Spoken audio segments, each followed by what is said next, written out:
First on CBS 3, we're hearing from Meek Mill. It's his first one-on-one local TV interview since walking out of a Chester prison last month. The Philly rapper is on a crusade to bring attention to criminal justice reform, and tonight you're going to hear his message and his hope for the future. Shantae Land sat down with him earlier today. She joins us now live from the CBS 3 SAT Center. Shantae, good evening. Good evening, Jess. Meek Mill spent nearly 6 months behind bars on what's called technical violations on his probation. One was for an airport scuffle. The other was for popping a wheelie on a dirt bike in New York City. Well, the violations stem from a nearly 10-year-old drug and gun charge. In all, Meek has spent a third of his life under the control of the court system. And he says for himself and others, something has to change.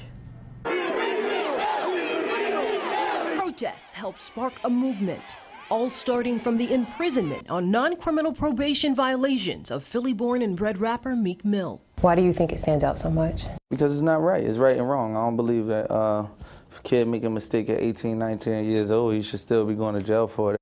In his first televised sit-down interview in his hometown as a free man, Meek Mill shares his powerful journey. So there are some people who are like, you know, he doesn't need to be in there, he needs to be out. Then there's another group who, like, you know, law-abiding citizens, you know, he knew the probation rules, but he keeps breaking them. Yeah. What would you say to that? I always say it's two Americas.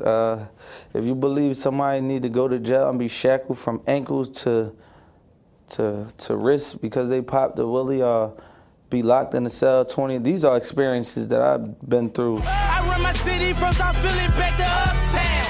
From his rise to fame, from his lyrical depiction of Philadelphia's tough streets to landing behind bars. In 2007, when he was 19, he says he was brutally arrested by Philadelphia police. It was a long day.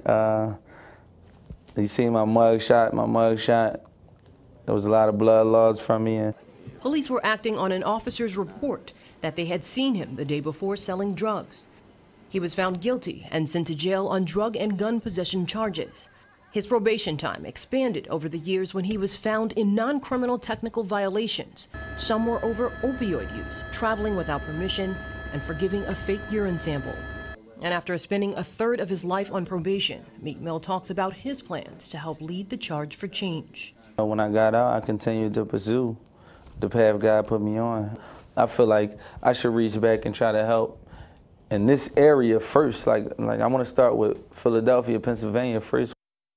And while the Supreme Court granted him bail, his conviction still stands. He's trying to get his conviction thrown out based on possible faulty evidence from a so-called tainted cop. His next hearing is on June 18th. Yuki and Jess. Shantae, thank you.